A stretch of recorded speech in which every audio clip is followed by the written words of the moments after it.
ശതാബ്ദിയുടെ നിറവിൽ നിൽക്കുന്ന RSSന്റെ പേരിൽ ഒരു നാണയം ഒപ്പം സ്റ്റാമ്പും കേന്ദ്ര സർക്കാർ പുറത്തിറക്കാൻ പോവുകയാണ്. നല്ല കാര്യമായിരിക്കും. കാരണം ശതാബ്ദിയാണ്. ഒരു വലിയ രാഷ്ട്രത്തിനൊരു മാർഗദർശിയായിട്ട് നിൽക്കുന്ന ഒരു സംഘടന കൂടിയാണ്. 100 വർഷമായിട്ട് ഒരുപക്ഷെ 100 വർഷത്തിന്റെ പുറകോട്ടും പോകും രാഷ്ട്രീയ സ്വയം സേവക സംഘത്തിന്റെ. ഒരുപക്ഷെ അല്ല, തീർച്ചയായും രാഷ്ട്രീയ സ്വയം സേവക സംഘം എന്ന് പറയുന്ന ആ ഒരു ചിന്താധാര അത് കാലങ്ങളായിട്ട് ഭാരതത്തിന്റെ പാരമ്പര്യത്തിൽ അടിയുറച്ചതാണ്. 100 വർഷം മുമ്പ് സംഭവിച്ചു എന്ന് പറയുന്നത് അതിനൊരു സംഘടനാ രൂപം കൈവന്നു മാത്രമേ ഉള്ളൂ. അതും സംഘടനാ രൂപം കൈവരുമ്പോഴോ 925 വിജയദശമി ദിനം, അന്ന് സെപ്റ്റംബർ 27 നാഗ്പൂരിൽ ആ പ്രസ്ഥാനം ആരംഭിക്കുമ്പം വളരെ ചുരുക്കം സംഖ്യയിൽ യുവജനങ്ങളെയും കൂട്ടിയാണ് ഭാരതത്തിൻ്റെ ചരിത്രം മാറ്റിയ ഇതിഹാസ പുരുഷനായി വളർന്ന ഡോക്ടർ കേശവ് ബലിറാം ഖെഗ്ഡേവർ തുടങ്ങിവെച്ചത്. അതിന്ന് ഭാരതത്തിൻ്റെ തലത്തിനപ്പുറത്തേക്ക് ലോക തലത്തിലേക്ക് വളർന്ന ഒരു പ്രസ്ഥാനമായി വരുന്നു. ലോകം സൂക്ഷിച്ചു നോക്കി കാണുന്നു. ഇപ്പൊ അടുത്ത ദിവസം മാനനീയ സർസംഘചാലക് ഡോക്ടർ മോഹൻജി ഭഗവത് ഡൽഹിയിൽ നടത്തിയ സംവാദത്തിൽ ഒരു കാര്യം സൂചിപ്പിക്കുകയുണ്ടായി. ജപ്പാനിൽ നിന്നെത്തിയ ഒരു പ്രതിനിധി സംഘം ഭാരതത്തിൽ എങ്ങനെയാണ് രാഷ്ട്രീയ സ്വയം സേവക സംഘം പ്രവർത്തിക്കുന്നതെന്നും ഈ ഒരു കാഴ്ചപ്പാട്, ഈ ഒരു സംവിധാനം അവരുടെ രാജ്യത്തിന് എങ്ങനെ അഡാപ്റ്റ് ചെയ്യാൻ കഴിയുമെന്ന്, പ്രാവർത്തികമാക്കാൻ കഴിയുമെന്ന് പഠിക്കാൻ വേണ്ടി വന്നുവെന്നും ഒരു സൂചന നൽകിയുണ്ടായി. രാഷ്ട്രീയ സ്വയം സേവക സംഘത്തിന്റെ ലോകമാകെയുള്ള സ്വീകാര്യതയുടെ തലം സൂചിപ്പിക്കുന്ന ഒരു സംഭവമായിരുന്നു അത്. ഇപ്പോഴങ്ങ് പറഞ്ഞു വന്ന ഇന്ന് രാവിലെയാണ് ഇത് സംബന്ധിച്ച വാർത്ത ഞാനും കാണുന്നത്. ഒക്ടോബർ 1 പ്രധാനമന്ത്രി നരേന്ദ്രമോദി സംഘത്തിന്റെ ശതാബ്ദിയെ സ്മരണയിൽ നിലനിർത്തുവാൻ വേണ്ടി ഒരു പോസ്റ്റൽ സ്റ്റാമ്പും അതുപോലെ ഒരു നാണയവും ഇറക്കാൻ പോകുന്നു എന്ന് പറഞ്ഞു. ഇത് തീർച്ചയായും ഭാരതത്തിനും രാഷ്ട്രീയ സ്വയം സേവക സംഘത്തിനും സ്വയം സേവകർക്കും എന്നുള്ളതിനപ്പുറം ഭാരതത്തെ ആകെ നെഞ്ചിലേറ്റുന്ന ദേശീയ ബോധമുള്ള ജനതയ്ക്ക് അഭിമാന നിമിഷമായിരിക്കും. ഒരു കാര്യം ഓർക്കുക, സ്വാഭാവികമായും ഇതേക്കുറിച്ച് പലരുടെയും ഭാഗത്തു വിവാദങ്ങൾ ഉണ്ടാവാറുണ്ട്. ഞാൻ ഭാരതം എന്ന രാഷ്ട്രത്തെയും രാഷ്ട്രീയ സ്വയം സേവക സംഘത്തെയും എതിർക്കുന്നെന്നും അതിനോട് പോരാടലാണ് ദൗത്യമെന്നും പറയുന്ന രാഹുൽ ഗാന്ധിയെ പോലുള്ളവര് ഇന്നും ചൈനയിൽ പോയി ഉത്തരവ് കാത്തിരിക്കുന്ന, അങ്ങേക്കറിയാമല്ലോ, MA ബേബിയുടെ നേതൃത്വത്തില് ഒരു മാതൃ സംഘം 23-ാം തീയതി തൊട്ട് സെപ്റ്റംബർ 30 വരെ ചൈനയിൽ പോയി അവരുടെ ആജ്ഞ കേൾക്കാൻ കാത്തിരിക്കുകയാണ്. അവർക്കൊക്കെ ബുദ്ധിമുട്ടുണ്ടാവും. എങ്കിൽ തന്നെ ഞാൻ കൃത്യമായും സൂചിപ്പിക്കാൻ ആഗ്രഹിക്കുന്നു, ഇന്ത്യൻ പ്രധാനമന്ത്രി നരേന്ദ്രമോദി ആ സ്വാതന്ത്ര്യദിന പ്രസംഗത്തിൽ സൂചിപ്പിച്ചതുപോലെ, ഇന്നലെ മൻ കി ബാത്തിൽ സൂചിപ്പിച്ചതുപോലെ, അതുപോലെ ഡോക്ടർ മോഹൻ ഭഗവത്തിന്റെ 75ാം ജന്മദിനത്തിന് പ്രധാന പത്രങ്ങൾ കൊടുത്ത ലേഖനത്തിൽ സൂചിപ്പിച്ചതുപോലെ രാഷ്ട്രീയ സ്വയം സേവക സംഘം ഭാരതം എന്ന രാഷ്ട്രത്തിന്റെ ഇന്നലകളെ ഉണർത്തിയതുപോലെ തന്നെ, ഇന്ന് ഈ നിലയിൽ എത്തിച്ചതുപോലെ തന്നെ ഭാവി ഭാരതത്തിൻ്റെയും ഭാഗധേയം നിർണയിച്ചുകൊണ്ട് ചരിത്രത്തിൽ ഇനിയും മുന്നോട്ട് പോകുന്നുള്ള കാര്യം വളരെ വ്യക്തവും ഉറപ്പുമാണ്. നമ്മളത് മനസ്സിലാക്കണം. ഭാരതത്തിൽ പ്രധാനമായും 3 ദേശീയ പ്രസ്ഥാനങ്ങളാണ് വളർന്നത്. ദേശീയ തലത്തിലെ രാഷ്ട്രീയ പ്രസ്ഥാനങ്ങൾ എന്ന് പറയാൻ 2 എണ്ണം. സംഘം ഒരിക്കലും ഒരു രാഷ്ട്രീയ പ്രസ്ഥാനമല്ല, രാഷ്ട്ര ഹിതത്തിന് വേണ്ടിയുള്ള പ്രസ്ഥാനമാണ്, രാഷ്ട്ര താല്പര്യത്തിലുള്ള പ്രസ്ഥാനമാണ്. രാഷ്ട്ര താല്പര്യത്തിന് ഉതകുന്ന തരത്തിൽ വ്യക്തികളെ ചെറുപ്പം മുതലേ വളർത്തിയെടുത്ത് രാഷ്ട്രോന്മുഖമായി ചിന്തിക്കുവാനും രാഷ്ട്രത്തിന് വേണ്ടി സമർപ്പിക്കുവാനും ആ സദാവത്സരയായ മാതൃഭൂമിക്ക് വേണ്ടി പരിപൂർണമായി സമർപ്പിക്കുവാനും പരിശീലിപ്പിക്കുന്ന പ്രസ്ഥാനമാണ് സംഘം. പക്ഷെ മറ്റ് 2 രാഷ്ട്രീയ പ്രസ്ഥാനങ്ങൾ, ഇന്ത്യൻ നാഷണൽ കോൺഗ്രസും കമ്മ്യൂണിസ്റ്റ് പ്രസ്ഥാനവും, ഒന്ന് ഇംഗ്ലീഷുകാർ അവരുടെ താല്പര്യം സംരക്ഷിക്കാൻ വേണ്ടി സ്ഥാപിച്ച സംഗതിയാണ്. അത് 1947 സ്വാതന്ത്ര്യം കിട്ടിയ ശേഷം ഇന്ദിരാഗാന്ധിയുടെ വരവോടുകൂടിയ പ്രസ്ഥാനം തീർന്നു. മഹാത്മാഗാന്ധി ആവശ്യപ്പെട്ടിട്ട് പോലും പിരിച്ചുവിടാതെ ആ നിർദ്ദേശത്തെ പോലും അവഗണിച്ചുകൊണ്ട് ഗാന്ധിയെ പോലും തള്ളിപ്പറഞ്ഞുകൊണ്ട് അധികാര കസേര ഉറപ്പിക്കാൻ വേണ്ടി ജവഹർലാൽ നെഹ്റു കോൺഗ്രസിനെ സ്വന്തമാക്കി വെച്ചെങ്കിലും ഇന്ദിരാഗാന്ധി അതിനെ പിളർന്ന് 2 അങ്ങേക്ക് ഓർമ്മയുണ്ടല്ലോ, മുഖം വെച്ച കാളകൾ മാറി അതെ പശുവും കിടാവും ഒക്കെ വരുന്ന അവസ്ഥ ചിഹ്നമായിട്ട്. അതിനുശേഷം പിന്നെയും പിളർന്നു, അടിയന്തരാവസ്ഥയ്ക്ക് ശേഷം വീണ്ടും പിളർന്നു.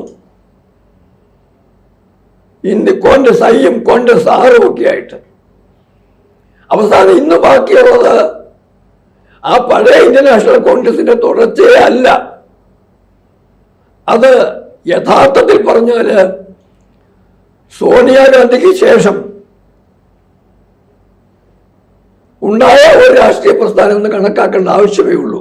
അതിന് പഴയ പിന്തുടർച്ചയൊന്നും അവകാശപ്പെടാനൊന്നുമില്ല. അതുപോലെ തന്നെ കമ്മ്യൂണിസ്റ്റ് പ്രസ്ഥാനം, രാഷ്ട്രീയ സ്വയംസേവക സംഘം തുടങ്ങിയ കാലത്താണ് ഭാരതത്തിൽ, അതിന് ലേശം മുമ്പായിട്ട് 1920 തുടങ്ങുന്ന ഒരു കൂട്ടര്, 25 വേറൊരു കൂട്ടര്. എന്തായാലും ഒരു ശതാബ്ദിക്കപ്പുറം അവരും പിന്നിട്ട് കഴിഞ്ഞിരിക്കുന്നു. പക്ഷേ ഇതിനിടയ്ക്ക് എന്തൊക്കെ ഉണ്ടായത്? കമ്മ്യൂണിസ്റ്റ് പാർട്ടി CPIയും CPMുമായി പിളർന്നു. മാവോയിസ്റ്റുകളും നക്സൽവാദികളുമായും അടർന്നു മാറി. കാടൻ നക്സലുകളും നാടൻ നക്സലുകളും ഇതെല്ലാം കൂടെ കൂട്ടി കമ്മ്യൂണിസ്റ്റ് പരിവാറാണ് ഇന്ന് ബാക്കിയുള്ളത്. ഒരു കൂട്ടർ ചൈനയിൽ നിന്ന് നിർദ്ദേശം സ്വീകരിച്ചപ്പോൾ വേറൊരു കൂട്ടർ സോവിയറ്റ് യൂണിയനിൽ നിന്ന് നിർദ്ദേശം സ്വീകരിച്ചു, ആജ്ഞകൾ സ്വീകരിച്ചു. മറ്റൊരു കൂട്ടർ ചൈനയിലെ തന്നെ തീവ്രവാദികളായി നിന്ന് ആയി മാറി മാവോയുടെയും ഒക്കെ നേരിട്ടുള്ള നിർദ്ദേശം സ്വീകരിച്ച് എന്തായാലും എല്ലാവരുടെയും ലക്ഷ്യം ഭാരതം നന്നാക്കുക എന്നുള്ളതായിരുന്നില്ല, ഭാരതത്തിൽ അരാജകത്വം പുലർത്തുക എന്നുള്ളതായിരുന്നു. ആ പ്രസ്ഥാനം ഈ പറഞ്ഞതുപോലെ തന്നെ പിളർന്ന് പല കഷണങ്ങളായി. കോൺഗ്രസും ശിഥിലീകരിച്ചില്ലാതായി. പക്ഷേ രാഷ്ട്രീയ സ്വയംസേവക സംഘം നിലനിർന്നു. ഇന്ദിരയുടെ കാലത്ത് അടിയന്തരാവസ്ഥയിലൂടെ ഫാസിസം നടപ്പാക്കിയെങ്കിൽ അതിൽ നിന്ന് വിമോചനം സാധ്യമാക്കി ഭാരതത്തിൽ ജനാധിപത്യം തിരിച്ചു പിടിക്കുന്നതുൾപ്പെടെ ജനങ്ങളിലേക്ക് അധികാരം എത്തിക്കുന്ന ആ പുതിയ കാല സംവിധാനം വരെ നമ്മൾ ഓർക്കണം. 2014 നരേന്ദ്രമോദി അധികാരത്തിലെത്തിയപ്പം അന്ന് ലണ്ടനിലെ ഗാർഡിയൻ എഡിറ്റോറിയൽ ഇന്നാണ് യഥാർത്ഥത്തിൽ ബ്രിട്ടീഷ് കൊളോണിയൽസ് അവസാനിച്ച് ഭാരത ജനത സ്വാതന്ത്ര്യം അനുഭവിക്കുന്നതെന്ന് പറഞ്ഞത്. പിന്നെ അവസാനിപ്പിക്കുന്നതിന് മുമ്പ് നരേന്ദ്രമോദി അല്ല രാഷ്ട്രീയ സ്വയംസേവക സംഘത്തെ കാണേണ്ടതുപോലെ കാണുകയും അംഗീകരിക്കുകയും ചെയ്ത ആദ്യത്തെ പ്രധാനമന്ത്രി നരേന്ദ്രമോദി അല്ല. 1962 ചൈന യുദ്ധത്തിന് ശേഷം നടന്ന റിപ്പബ്ലിക്കൻ പരേഡില് അന്ന് പ്രധാനമന്ത്രിയായിരുന്ന ജവഹർലാൽ നെഹ്റുവാണ് ഇന്ത്യയിലെ ജവാന്മാരോടൊപ്പം നിന്ന് പരേഡ് നടത്തുവാൻ വേണ്ടി രാഷ്ട്രീയ സ്വയംസേവക സംഘത്തിൻ്റെ സ്വയംസേവകരെ അണിനിരത്തുവാൻ അവസരം കൊടുത്തതും ആവശ്യപ്പെടുത്തതും അത് സാധ്യമാക്കിയതും. ഓർക്കണം, ഒരു കാലത്ത് 1947 ഡിസംബറിലോ നവംബറിലുമാണ് ഞാൻ ഈ പ്രസ്ഥാനത്തെ ഇല്ലാതാക്കും, ഈ ചിന്താഗതിയെ ഞാൻ അടിച്ചൊതുക്കുമെന്ന് നെഹ്റു പറഞ്ഞതും മറുപടിയായിട്ട് ഡോക്ടർ ശ്യാമപ്രസാദ് മുഖർജി അങ്ങനെ ഉന്മൂലനം ചെയ്യുമെന്ന അങ്ങയുടെ മനസ്ഥിതിയെ ഞാൻ ഇല്ലാതാക്കുമെന്ന് മറുപടി പറഞ്ഞതും സംഭവിച്ചു. ഏതാണ്ട് 16 വർഷങ്ങൾക്ക് ശേഷം നെഹ്റു അംഗീകരിച്ചു. പിന്നെ ഇന്ദിരാഗാന്ധി അടിയന്തരാവസ്ഥ പ്രഖ്യാപിച്ച് ഫാസിസം നടപ്പാക്കാൻ പോയി ഇന്ദിരാഗാന്ധിക്ക് തെറ്റ് തിരിച്ചറിഞ്ഞു കഴിഞ്ഞപ്പം ഇന്ദിര രണ്ടാമത് പ്രധാനമന്ത്രിയായ ശേഷം രാജീവ് ഗാന്ധിയെ വളർത്തിക്കൊണ്ട് വരുന്ന ഘട്ടത്തില് ഇന്ദിര സംഘത്തിന്റെ അധികാരികളുമായി അന്നത്തെ സർസംഘചാലകമായി പോലും നല്ലൊരു ബന്ധം സ്ഥാപിക്കാൻ വേണ്ടി അധികം എഫർട്ട് എടുത്തു, സ്പെഷ്യൽ ഇനിഷ്യേറ്റീവ് എടുത്തു. അതും ചരിത്രമാണ്. മാത്രമല്ല അവിടെ ഒരു കാര്യം ഓർക്കാനുണ്ട്. അപ്പോഴും രാഷ്ട്രീയമായ താല്പര്യങ്ങളൊന്നും കക്ഷി രാഷ്ട്രീയ താല്പര്യങ്ങൾക്കൊന്നും വിധേയമല്ലാത്ത ഒരു ചിന്താ പദ്ധതി പിന്തുടരുന്നത് കൊണ്ട്, സംഘടനാ രീതി പിന്തുടർന്നുകൊണ്ട് സംഘത്തിന്റെ അധികാരികൾക്ക് സഹകരിക്കാനൊട്ട് മടിയുമില്ലായിരുന്നു. അന്ന് ഇന്ദിരാഗാന്ധി പറഞ്ഞ ഒരു കാര്യം കൂടി അങ്ങ് ഓർക്കുക. ആർ.കെ. ധവാനുമൊക്കെയാണ് ഈ ചർച്ചയ്ക്ക് പിന്നിലുണ്ടായിരുന്നത്. ഇന്ദിരാഗാന്ധി ഒരിക്കൽ ആർ.കെ. ധവാനോട് പറഞ്ഞുവെന്നാണ് നീർജ ചൗധരി എന്ന് പറയുന്ന ആ പ്രശസ്തയായ പത്രപ്രവർത്തക how prime ministers make there decisions എന്ന പുസ്തകം, ആ പുസ്തകത്തിന്റെ പേരിൽ ചിലപ്പം ശകലം തെറ്റിനിക്ക് സംഭവിക്കാം, ഓർത്ത് പറയുന്നതല്ലേ. ആ പുസ്തകത്തിൽ പറഞ്ഞത് ആർ.കെ. ധവനോട് കൃത്യമായൊരു സൂചന ഇന്ദിരാഗാന്ധി കൊടുത്തുന്നതാണ്. Don't take this matter to the dining table എന്ന് പറഞ്ഞാൽ ഡൈനിങ് ടേബിളിലെ സംസാരത്തിനിടയ്ക്ക് RSSനോട് താല്പര്യവും ആ ബന്ധം ചർച്ചയാകാൻ പാടില്ല എന്ന്. അങ്ങനെ ആലോചിച്ച് എന്താ അങ്ങനെ പറയാൻ കാരണമെന്ന്. കാരണം വ്യക്തമാണ്. ഡൈനിങ് ടേബിൾ ആരൊക്കെ ഉണ്ടാവുക? സ്വാഭാവികമായിട്ട് ഇന്ദിര ഉണ്ടാവും, രാജീവ് ഉണ്ടാവും, സോണിയ ഉണ്ടാവും. കൃത്യമായില്ലേ? എന്ന് പറഞ്ഞാൽ രാജീവ് ഇവരെ അറിയണം. രാജീവ് അറിഞ്ഞിട്ടുണ്ട്. രാജീവ് ഗാന്ധിക്ക് അറിയാം. രാജീവും കൂടെ ഈ ചിന്തകളുടെയും ആലോചനകളുടെയും ഭാഗമാണ്. അത് ഡൈനിങ് ടേബിളിലേക്ക് എടുക്കരുത്, കൊണ്ടുവരുതെന്ന് ഇന്ദിര പറഞ്ഞെങ്കിൽ സോണിയ ഈ കാര്യമൊന്നും അറിയാതെ സൂക്ഷിച്ചോണമെന്നാണ് പറഞ്ഞത്. അപ്പൊ നോക്ക്, ഇന്ദിരയ്ക്ക് പോലും സംഘവുമായി അടുക്കാൻ താല്പര്യമുണ്ടായിരുന്നു, പരിശ്രമിച്ചിരുന്നു അവസാന ഘട്ടങ്ങളിൽ. അങ്ങനെ രാഷ്ട്രീയ സ്വയംസേവക സംഘം ഒരു രാഷ്ട്രീയ പാർട്ടിക്കും അന്യനല്ല.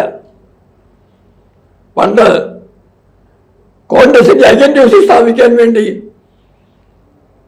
അന്ന് തേങ്കടിച്ചി, ദത്തപാൽ തേങ്കടിച്ചിയെ കടം കൊടുത്ത പ്രസ്ഥാനമാണ്. രാഷ്ട്രഹിതത്തിന് വേണ്ടി ഒരു രാഷ്ട്രീയ പാർട്ടി താല്പര്യവുമില്ലാതെ രാഷ്ട്രഹിതത്തിനു വേണ്ടി എന്നും നിലനിൽക്കുന്ന, അതിന് ഉതകുന്ന തരത്തിൽ പ്രവർത്തകരെ പരിശീലിപ്പിച്ചെടുക്കുന്ന ചരിത്രമുള്ള പ്രസ്ഥാനമാണ് രാഷ്ട്രീയ സ്വയംസേവക സംഘം. ആ സംഘത്തിൻ്റെ ശതാബ്ദി ആഘോഷിക്കാൻ വേണ്ടി പ്രധാനമന്ത്രി നരേന്ദ്രമോദി ഗവൺമെന്റ് ഓഫ് ഇന്ത്യയുടെ ഒരു പോസ്റ്റൽ സ്റ്റാമ്പോ ഒരു നാണയമോ ഇറക്കുന്നത് തീർച്ചയായും സ്വാഗതാർഹമായ കാര്യമാണ്. ദേശഭക്തികൾക്ക് എല്ലാവർക്കും അഭിമാനം തോന്നുന്നതിനുള്ള ഒരവസരവും കൂടിയാണ്. ഇതാണ് എൻ്റെ പക്ഷം.